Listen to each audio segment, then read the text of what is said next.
Alhamdulillahirabbil alamin. Segala puji bagi Allah, Tuhan semesta alam. Dialah yang menciptakan kita. Dialah yang memberikan rizki kepada kita. Mengurusin semua yang diperlukan oleh manusia.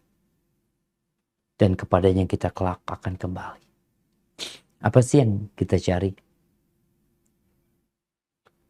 Disepakati oleh semua orang yang berakal bahwa yang dicari manusia adalah kebahagiaan. Dia ingin hidup berbahagia di dunia dan di akhirat. Dan kalau kita menilik doa yang sering dibaca oleh Nabi alaihi salatu wassalam, maka menguatkan apa yang disepakati oleh manusia. Bahwasanya beliau seringkali berdoa mengatakan Rabbana atina fid dunya hasanah wa fil akhirati hasanah wa qina adzab. Ya Allah, berikan kepada kami kebahagiaan di dunia, kebahagiaan di akhirat, dan selamatkan kami dari api neraka. Kebanyakan manusia hanya di kebahagiaan yang pertama. Semua ingin bahagia. Yang beriman dan yang tidak beriman. Tapi, apakah mereka menginginkan kebahagiaan di alam yang selanjutnya? Sepertinya banyak yang tidak. Jadi kalau bicara kebahagiaan, maka kebahagiaan ini adalah surga impian. Yang dicari oleh setiap anak Adam. Kebahagiaan adalah pantai angan-angan yang diburu oleh setiap insan yang berakal. Mulai dari penguasa sampai kepada rakyat jelata. Raja-raja yang berada di istana, pemulung yang berada di pinggiran jalan, kalau ditanya mereka ingin apa? Ya ingin bahagia. Yang sekolah, kalau kita lihat dari SD, SMP, SMA, kuliah nanti, kita lihat ada banyak kejuruan, banyak penjurusan. Ada yang jadi dokter, yang jadi insinyur, teman-teman dari SMA ini. Kita akan melihat kawan-kawan semuanya, semua pada berubah.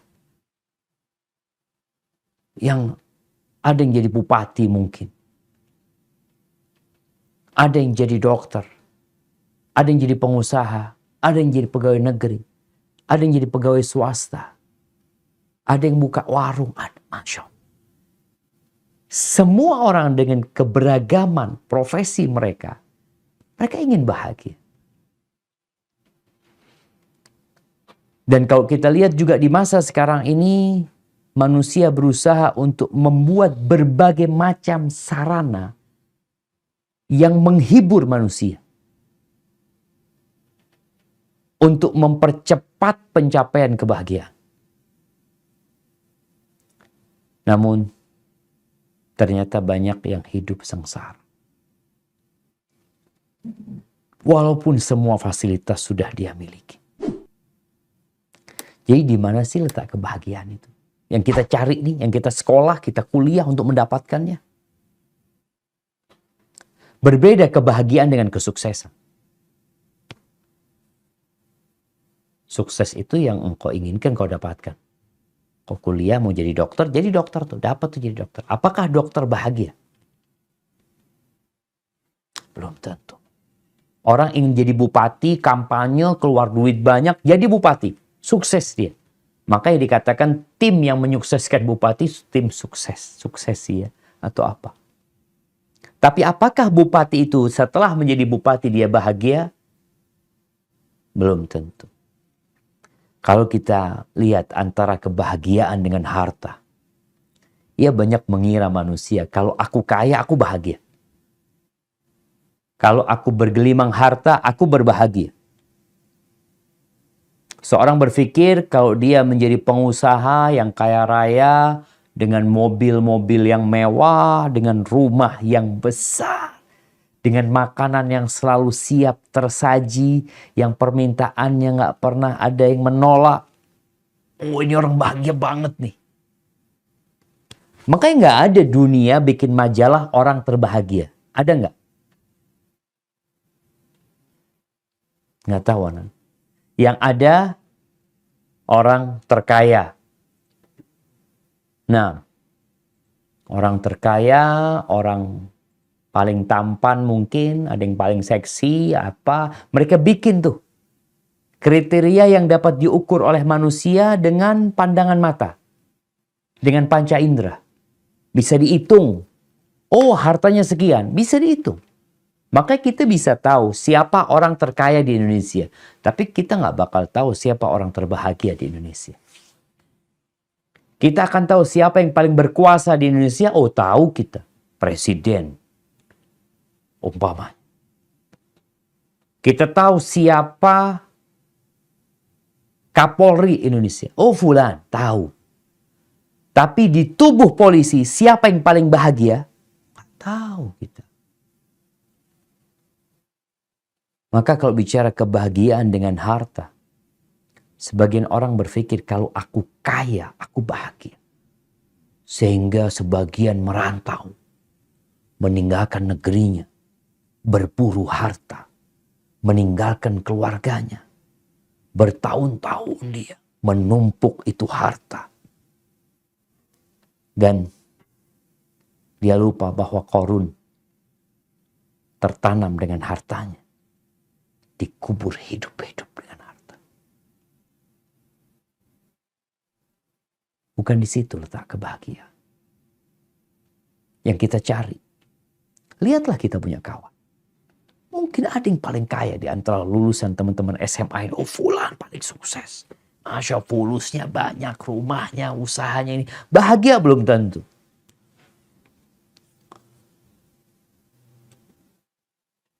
Antara kebahagiaan dan kekuasaan. Jabatan atau kedudukan.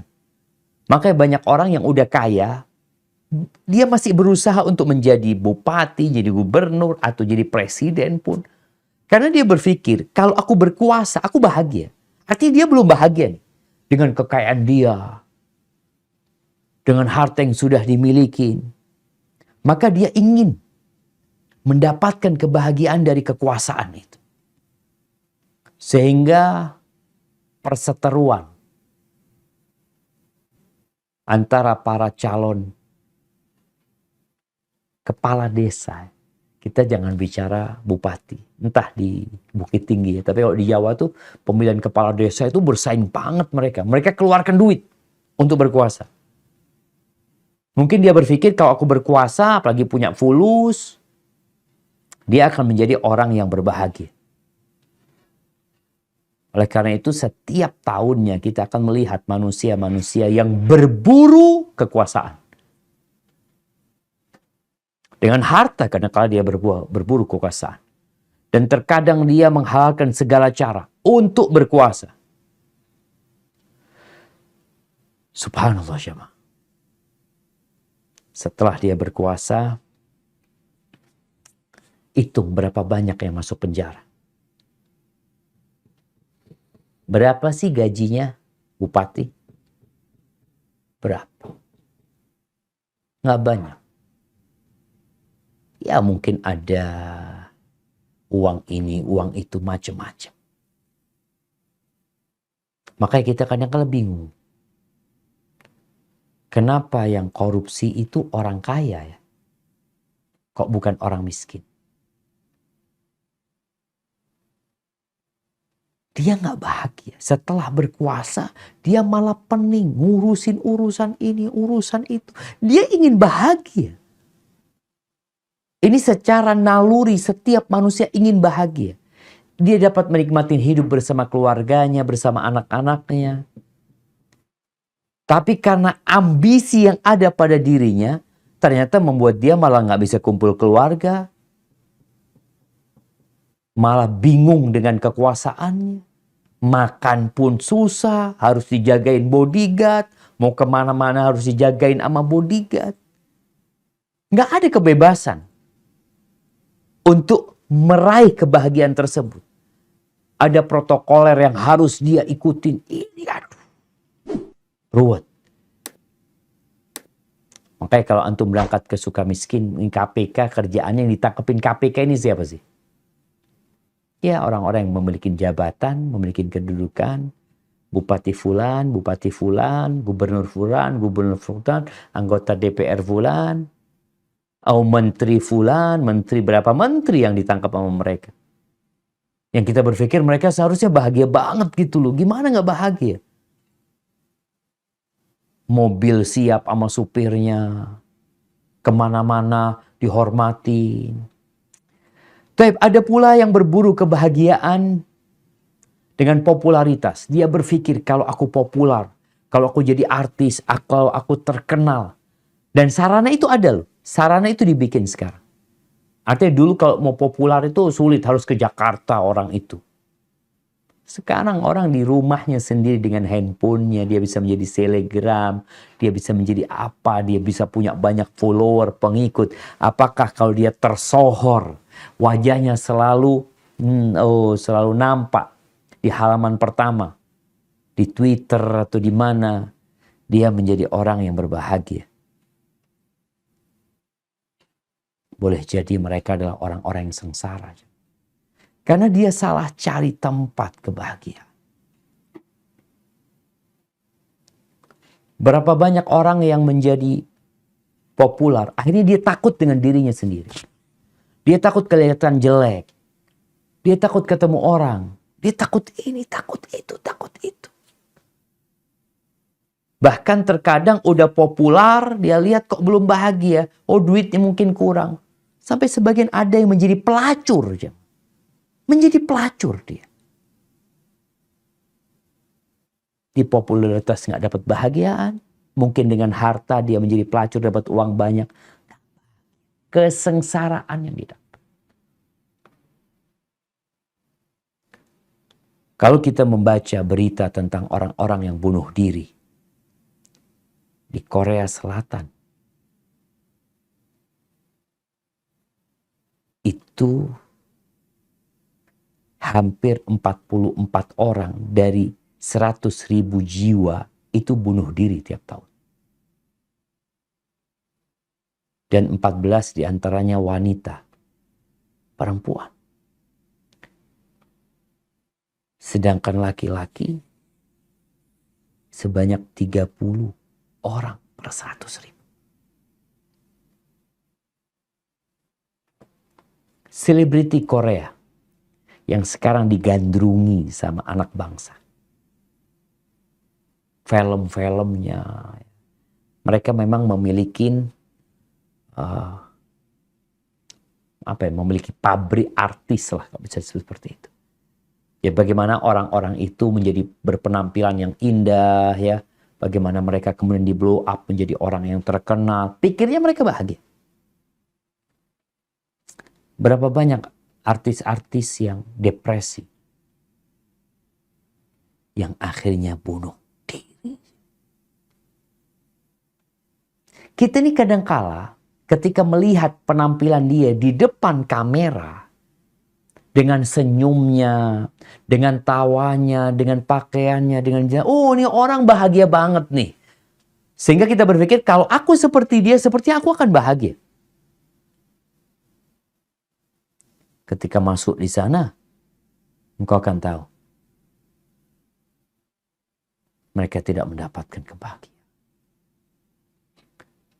Sebagian berpikir dia akan bahagia kalau dia memiliki gelar akademik. Jadi doktor, profesor. Ya. Maka kita lihat orang itu terus berburu bagaimana menjadi lektor, terus sampai menjadi profesor. Mungkin dia berpikir kalau aku punya gelar itu, aku akan bahagia.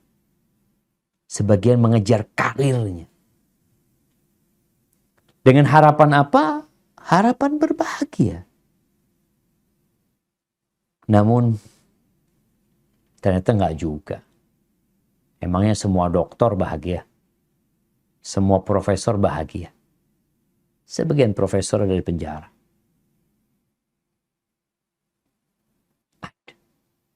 Sebagian dokter juga. Ada apa sebenarnya? Sebagian berpikir kebahagiaan itu dengan istri dan anak. Sehingga insya Allah semua teman-teman ini udah pada punya istri ya, sama anak. Dia berpikir mungkin tadi dengan punya anak, istri, hidup akan berbahagia. Karena memang kita tahu apa kata Allah Azza wa Jal di surat Al-Kahfi ayat 46. Berkaitan dengan harta dan anak ini yang menjadi perhiasan kehidupan dunia. Amal soleh itu lebih baik di sisi Tuhanmu dan lebih dapat diharapkan daripada harta sama anak. Berapa banyak anak-anak yang bukan menjadi penyujuk buat orang tuanya, tapi jadi adab. Orang tuanya harus berurusan dengan kepolisian. Orang tuanya harus berurusan dengan rumah sakit. Orang tuanya harus merantau, pergi jauh demi anak-anak. Yang sebelum punya anak ditunggu tuh anak. Karena Ustaz kau nggak punya anak ya, gimana ya? Seperti malam tanpa bintang. Iya, anak itu perhiasan. Tapi ternyata ada anak yang jadi petaka buat orang tua. Terkadang orang tua sudah sepuh, sudah renta. Dia berharap anaknya berbakti kepada dia. Ternyata anaknya sudah menikah, punya keluarga juga. Maka nih anak lebih peduli sama anaknya daripada sama orang tuanya. Padahal Allah wajibkan kepada dia agar berbakti kepada kedua orang tuanya, bukan kepada anak. Berbakti kepada. Ada seorang anak yang orang tuanya mengeluh sikap dia. Anak sempat jumpa dia, anak katakan kepada dia, engkau ingat sama orang tuamu. Tapi anak kan udah berkeluarga, anak udah punya anak punya kewajiban ngurusin mereka. Iya. Engkau punya kewajiban ngurusin anak, engkau juga punya kewajiban berbakti kepada orang tua. Dan ketika ada dua pilihan antara anak sama orang tua, pilihannya siapa? Orang tua. Ketika datang seorang sahabat bertanya kepada Nabi SAW, Ya Rasulullah, man haqqun nas bi husni suhbati? Atau man abar? Siapakah orang yang paling pantas mendapatkan pendampinganku? Siapakah orang yang paling pantas aku berbakti kepadanya? Siapa? Ummu, ibu. Qultu thuman, setelah ibu siapa? Oh, ibu. Taib, setelah ibu siapa lagi? Udah 3 nih bu. Yang ketiga ummu, yang keempat baru bapak. Di mana anak? Di mana istri? Makanya terkadang ada anak-anak yang orang tuanya sudah sepuh, ternyata anaknya lupa ketika nih anak kecil siapa yang menggendong dia. Nih anak lupa ketika dia belum bisa berbuat apa-apa. Hanya tergeletak di atas ranjang. Teriak-teriak menangis. Nih anak lupa dengan masa itu.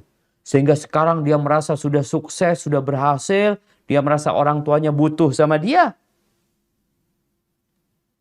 Nih anak gak jadi penyejuk pandangan. Jadi azab. Maka ternyata anak pun bukan letak kebahagiaan. Ahibati fillah. Terus di mana kita mencari kebahagiaan? Kalau di harta, di anak-anak, di kedudukan, di kekuasaan, nggak ada kebahagiaan. Tapi kita takjub loh sama mereka. Nah, kita kalau ngelihat orang kaya itu, ya Allah, enak banget hidupnya. Ngelihat orang naik sepeda motor, rusak, dorong sepeda motor atau jalan kaki, kita nggak tertarik sama orang seperti itu. Allah berfirman di surat At-Taubah ayat 85. Apa kata Allah Jalla Jalaluh? Di surat At-Taubah ayat 85. Allah larang kita. Wala tu'jibka amwaluhum wa auladum. Kau jangan takjub loh. Engkau jangan heran dengan harta mereka, dengan anak-anak mereka yang sukses. Harta mereka yang berlimpah ruah. Apa kata Allah? Ini bicara harta, bicara anak, bicara urusan dunia. Innama yuridullah an yu'adzibahum biha fil hayatid dunya. Allah ingin mengazab mereka dengan harta dan anaknya itu. Iya. Nanti matinya udah mati su'ul khatimah, mati dalam kondisi kafir. Setelah diadab dengan harta dan anak-anaknya. Apa bentuk siksaan dengan harta tersebut? Keresahan. Kekhawatiran dengan hartanya. Kegalauan, bingung. Yang meliputi jiwa mereka. Yang mereka selalu terbebani dengan hartanya. Punya perusahaan di sana, punya harta di sana. Bingung hidupnya. Kenapa? Karena ambisi mereka adalah dunia. Kata Nabi alaihi salatu wassalam, Man kanatid dunya hammahu. Barang siapa yang dunia menjadi ambisinya. Dia mencari kebahagiaan semua dengan faktor dunia tadi. Itu yang jadi ambisi dia. Kekuasaan, popularitas, harta, tahta, wanita. Yang ambisinya adalah itu, dia tidak akan pernah bahagia. Kenapa? Ja'alallahu faqrahu baina ainai.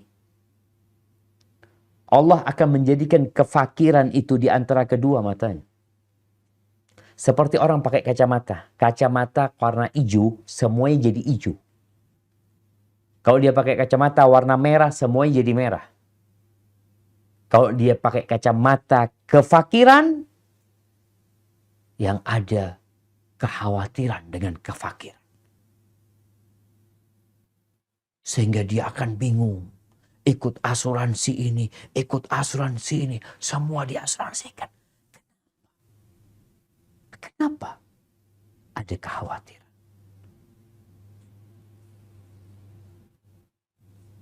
Pernah melihat petani mengasuransikan sawahnya? Tukang beca, tukang ini, tukang itu. Dia rusak, ya rusak, Ustaz, betulin Ustaz, gimana? Ada kekhawatiran. Rumahnya digembok, ini. Pokoknya tutup pintu ya oke. Tapi ada kekhawatiran yang lebih. Karena takut dia. Takut kehilangan dunianya. Yang seharusnya harta ini berada di tangan dia. Ternyata harta ini malah mendekap dia. Dia yang kebingungan. Tapi kalau harta di tangan, dia tinggal keluarin selesai. Enggak. Wasyattata alaihi syamlah. Urusannya dicerai-beraikan. Sulit mau bisa hadir kajian. Mau kajian offline di masjid ya. Mau berangkat umroh, mau berangkat haji. Ya Allah gak punya waktu. Dulu Anda berpikir orang-orang kaya itu adalah orang yang paling, yang paling punya kesempatan besar untuk masuk surga. Kenapa? Karena dia uangnya udah banyak gitu. Sehingga dia mau duduk datang pengajian, udah gak bingung dengan apa yang dia makan.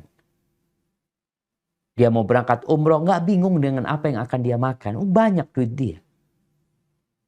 Tapi sebagian besar ternyata yang hadir di majelis ilmu, di kajian, itu bukan orang-orang kaya. Bukan. Ini bicara ambisi dunia, itu gak harus orang itu kaya. Bisa jadi dia miskin, tapi ambisinya dunia. Urusannya dicerai-beraikan. Ruwet hidupnya. Gara-gara ambisi ini. Sehingga terkadang dia akan menggunakan segala cara. Halal, haram, apa saja. Yang penting keinginan dia tercapai. Mau pakai rishwa, mau pakai suap, bahkan membunuh pun untuk mendapatkan apa yang dia inginkan, dia akan lakukan. Karena ada kekhawatiran, ketakutan dia. Walam ya'tihi minad dunya illa ma qaddaralah. Dengan kondisi yang dia tersiksa dengan hartanya itu, dengan dunianya, rezeki yang datang kepada dia itu udah ditakar gitu. Udah ditakar. Oh mungkin uangnya bertambah, uangnya belum tentu rezeki dia. Orang sekarang yang punya uang 1 triliun, apakah rezeki dia? Belum tentu. Dia mati ditinggal itu 1 triliun. Dia punya 3 triliun. Rezeki dia? Belum tentu. Mungkin rezeki anaknya. Mungkin rezeki orang lain. Mungkin rezeki. Tapi dia tersiksa ketika mengumpulkan itu harta. Dan khawatir. Sulit dia tidur. Bahkan ada yang harus minum obat. Ketika adzan dikumandangkan, dia berpikir gimana tokonya, gimana usahanya. Dia berpikir kalau anak tutup, anak tinggal, oh gimana nanti? Kalau anak sholat, berkurang uangnya. Berkurang pelanggannya. Pindah ke tempat lain. Ada kekhawatiran. Tapi ada orang-orang yang ditutup. Bismillah. Berangkat. Disinilah. وَمَنْ كَانَتِ الْآخِرَةُ هَمَّهُ. Barang siapa yang akhirat ambisi dia. Ambisi akhirat ini bukan berarti dia orang miskin. Abdurrahman bin Auf, kaya raya. Utsman bin Affan, kaya raya. Tapi ini bicara tentang ambisi. Barang siapa yang ambisinya akhirat, dia berharap masuk surga Allah. Dia berharap dengan hartanya ini akan memudahkan dia melewati sirat yang berada di atas neraka jahanam. Ketika dia dengar adzan dikumandangkan, dia akan berpikir untuk ke rumah Allah. Ketika dihadapkan halal haram, dia berpikir yang haram ini akan jadi azab buat aku. Dia tinggalkan karena ambisi dia akhirat. Mungkin dia bisa selamat di dunia, jadi jeratan KPK. Ya mungkin. Tapi di akhirat, Allah mengawasi dia selalu. Sehingga dia ambisinya adalah akhirat. Perniagaan, usaha, bisnis tidak membuat dia lalai dari mengingat Allah Azza wa Jalla. Apa yang akan terjadi dengan orang yang ambisi dia akhirat? Kenapa kok bisa akhirat? Akhirat ini kekal dan abadi.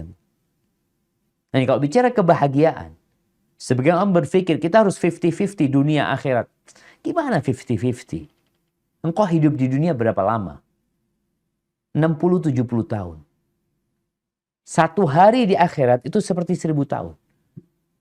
Sedangkan di sana kekal dan abadi selama-lamanya.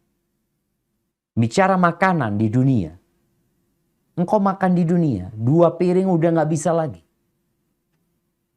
Di akhirat nanti setiap orang dikasih kekuatan 100 orang dalam makan, dalam minum, dalam menghubungi istri.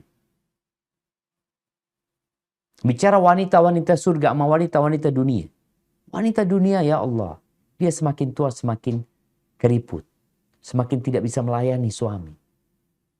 Di surga wanita di sana, kalau melongok ke dunia ini, terang dunia ini. Sumsumnya bisa dilihat dari balik tulang dan dagingnya. Kerudungnya bukan harga 1 miliar. Bukan harga 1 triliun. Kalau semua isi dunia untuk membeli kerudung bidadari ini, gak cukup. Masa 50-50? Enggak lah. Terus gimana? Ya jadikan akhirat itu ambisi kita. Loh dunia Ustaz, kita hidup di dunia. Kita hidup di dunia. Dunia ini cuma jembatan. Namanya orang berada di jembatan. Ya udah lewat doang kita. Barang-barang, oh anak bawa ke akhirat lah. Fulus apa semuanya anak bawa ke sana. Anak cuma nyebrang di sini. Yang nyebrang teman-teman umpamanya dari Batam ke mana? Ke Singapura. Dia cuma nyebrang. Anak tujuannya Singapura umpamanya. Jadi barang-barang itu dia bawa untuk ke Singapura. Buat untuk dihabisin di jalan. Bukan. Maka siapa yang akhir jadi ambisi dia. Ingat bukan berarti dia miskin. Enggak. Islam ini ngurusin urusan dunia akhirat. Tapi ambisi dia akhirat. Maka ja'alallahu ghinahu fi qalbi. Allah akan jadikan kekayaan itu di hatinya. Kaya raya dia. Nggak takut miskin. Dia berbagi. Bagaimana Umar bin Khattab. Sebelumnya Abu Bakar Siddiq ya. Bawa semua hartanya. Nggak ada perasaan khawatir. Karena dia kaya. Dia punya Allah. Gimana aku takut miskin sedangkan aku adalah Abdul Ghani. Aku hambanya Allah yang maha kaya. Yang kalau Allah mau kasih, tinggal mengatakan kun. Wa jama'a alaihi syamla. Ini orang karena ambisinya akhirat, urusannya disederhanakan, nggak ruwet hidupnya. Allah sederhanakan, nggak ada urusan polisi, urusan mana. Oh, urusan hidupnya sederhana.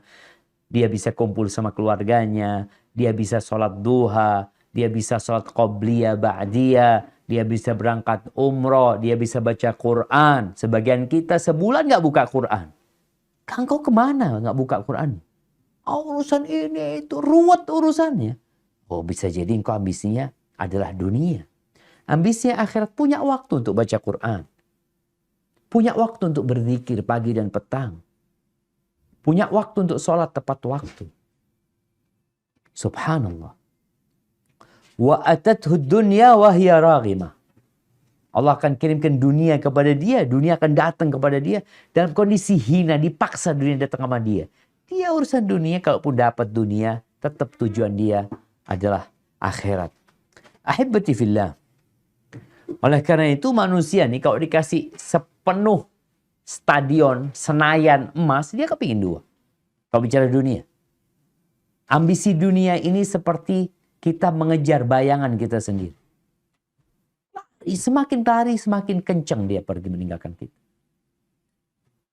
Makanya orang kalau dikasih satu penuh Senayan, emas lantakan, milik dia. Cukup? 2. Anda kepingin 2. Dikasih 2. 2 Senayan penuh emas lantakan. Cukup. 3. Yang akan membuat dia puas itu kalau mati. Selesai dia. Selesai, udah gak bisa apa-apa. Jadi yang ada itu kadang-kadang ambisi. Manusia ini punya ambisi menumpuk, menimbun. Alhaakumut takatsur hatta zurtumul maqabir. Suka menghitung-hitung berapa jumlah harta dia. Jamaah rahimakumullah. Terus di mana letak kebahagiaan? Kebahagiaan itu letaknya di sini. Yang kita cari kemana-mana. Sampai S2, S3, sampai merantau kemana-mana. Letak kebahagiaan itu ada bersama kita. Kebahagiaan itu bukan di Jakarta. Kebahagiaan itu bukan di kampus ternama. Kebahagiaan itu bukan di profesi dan popularitas. Tapi kebahagiaan itu ada bersama antum. Antum punya wadah kebahagiaan. Nama wadah itu namanya al-qalbu. Hati. Maka tergantung antum. Antum isi apa hati itu. Kalau orang berpakaian bagus, mewah, tapi hatinya busuk. Busuk. Allah Azza wa Jalla berfirman di surat An-Nahl ayat 97. Kalau bicara kebahagiaan. Apa kata Allah Jalla Jalaluh? Ini Allah sebutkan. Man amila salihan. Barang siapa beramal soleh. Amalan dia tuh sesuai dengan aturan. Yang dibuat oleh Allah dan Rasul. Amalan dia itu ikhlas. Bukan karena berharap pujian dan sanjungan manusia. Baik laki-laki atau wanita. Ini kalau bicara Islam, dia bahagia ini bukan hanya untuk laki-laki. Tapi laki-laki dan wanita. Wa huwa mu'minun. Garis bawahi. Dia melakukan amal soleh dalam kondisi dia beriman. Karena iman inilah tempatnya atau faktor utama untuk kebahagiaan. Iman kepada Allah. Antu'mina billah wa malaikatihi wa kutubihi wa rusulihi wal yaumil akhir wa tu'mina bil qadari khairihi wa syarrihi.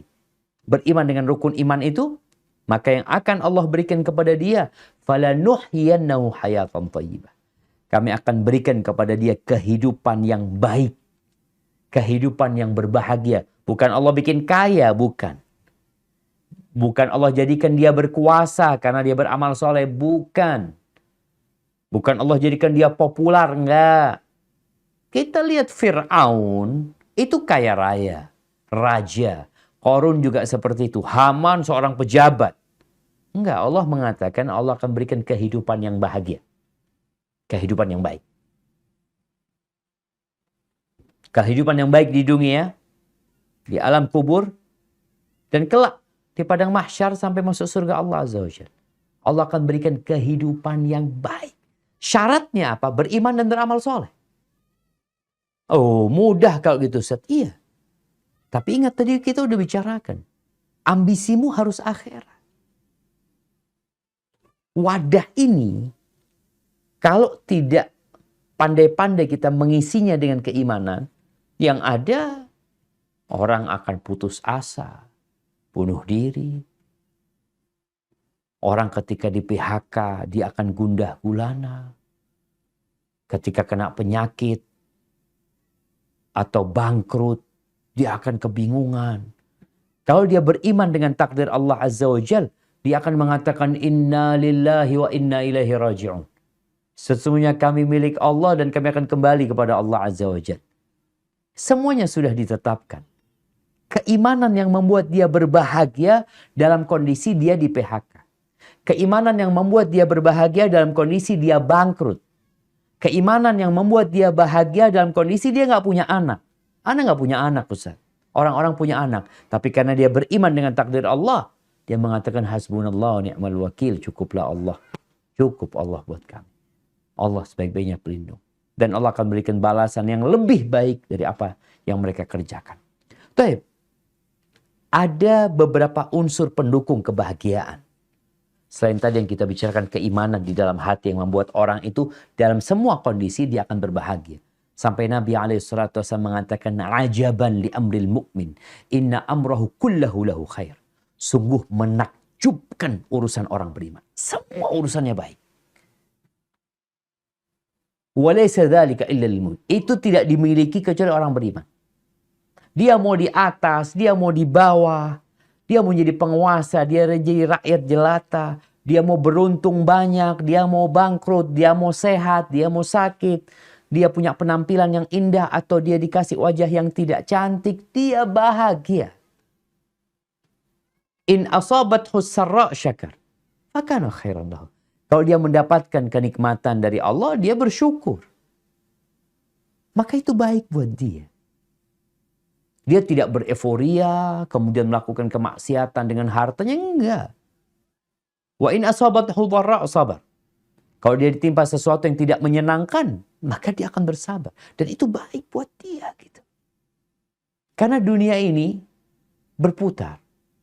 Hari ini kau di atas, besok kau di bawah. Hari ini kau tertawa, mungkin nanti sore kau menangis. Kalau hari ini kau menangis, mungkin nanti atau besok engkau akan berbahagia. Akan tertawa bersenang. Karena itulah kehidupan dunia. Kebahagiaan yang sebenarnya nanti di akhirat. Tapi di antara faktor yang menjadi pendukung kebahagiaan, ya yang kita makan, yang kita pakai, yang kita lihat. Itu faktor pendukung. Tapi asal kebahagiaan itu adalah tadi, keimanan yang ada dalam hati. Rasulullah SAW menyebutkan 4 perkara yang merupakan ya menjadi faktor pendukung sebenarnya. Beliau mengatakan alaihi salatu wassalam arba'un minas sa'adah. Ada 4 perkara yang mendukung kebahagiaan. Yang pertama al-mar'atus salihah, pasangan hidup yang soleh. Pasangan hidup yang soleh. Nabi berlindung dari pasangan hidup yang membuat beruban sebelum waktu. Ini ada laki-laki yang udah beruban sebelum waktunya, bisa jadi ya kurang bahagia. Bisa jadi. Atau karena gen, sebagian orang mengatakan. Tapi termasuk faktor kebahagiaan itu adalah istri yang soleha. Yang tidak membuat suaminya beruban sebelum waktunya. Bukan istri yang cantik. Enggak.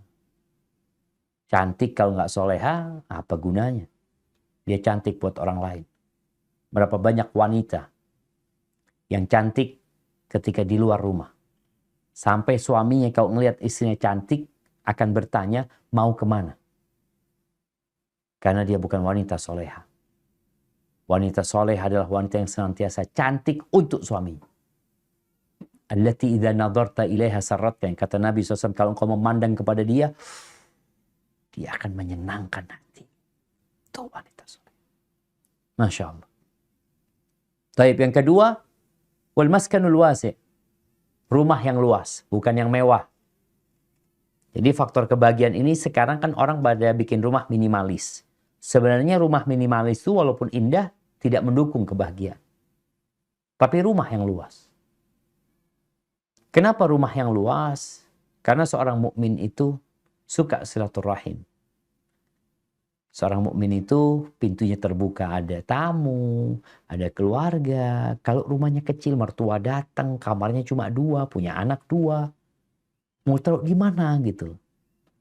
Makanya rumah bukan rumah yang bagus, rumah yang luas. Yang kalau ada tempat parkirnya punya mobil, banyak orang parkir di pinggir jalan, gangguin tetangganya. Kira-kira rumahnya kecil. Tapi kalau dia punya rumah yang luas, ya mungkin tadi. Kalau rumah luas sekarang sulit kalau punya rumah luas di kota. Oh Masya Allah, Bukit Tinggi Anda lihat masih banyak gunung di sana. Orang bisa punya luas umpamanya. Ini rumah yang luas. Yang ketiga, wal jarus saleh. Tetangga yang baik. Yang kalau kita pergi keluar rumah, dia akan jagain rumah kita. Dia akan jagain keluarga kita.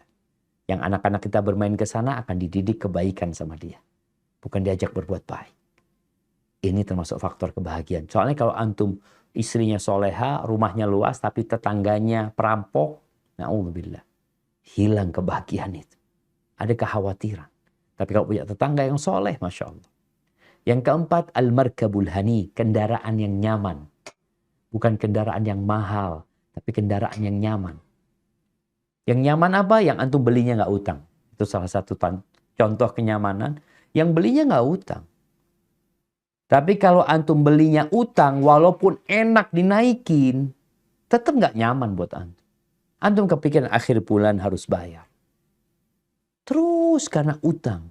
Tapi ada orang punya kendaraan, alhamdulillah, bekas kendaraan. Tapi enak, Ustaz, Masya Allah. Bahkan ada orang punya kendaraan, mau beret mobilnya, mau kena apa, tenang dia. Tapi ada orang yang kendaraannya jadi adab buat dia. Mobil bagus, tapi mau parkir, ketakutan. Kenapa takut nanti ada motor di sebelahnya, ada ini itu. Berarti mobil itu sudah mengambil kebahagiaanmu, bukan menjadi faktor pendukung kebahagiaan. Yang seharusnya mobil itu menjadi faktor pendukung kebahagiaanmu. Itu 4 hal. Sebaliknya, 4 hal kata Nabi, minasyaqa, yang termasuk kesengsaraan dan penderitaan. Apa? Al-mar'atu su', pasangan hidup yang buruk. Istri yang na'udzubillah, yang ngomongnya kasar, yang gak taat dan patuh sama suami, keluar rumah tanpa izin, tidak melayani suami, dipanggil gak mau dengerin. Itu jadi adab. Mau kaya antum, tapi punya istri kayak gitu, ya tersiksa. Yang kedua, al-jarusu, tetangga yang buruk. Ya gimana? Istrinya udah gak benar, tetangganya buruk lagi. Malas orang itu pulang ke rumah akhirnya. Ditambah lagi rumahnya sempit. Aduh, kalau rumahnya luas, masih mungkin kabur dari istrinya. Tapi rumahnya sempit, kemana-mana ketemu sama bininya nih. Kemudian, kendaraan yang buruk. Kendaraan yang membuat orang itu tersiksa. Naik mogok, harus didorong, harus ini itu. Ini bicara faktor pendukung kebahagiaan. Maka Nabi SAW mengatakan, man asbaha minkum aminan fi sirbihi. Barang siapa yang merasa aman di tempat tinggalnya, aman dia di tempat tinggalnya.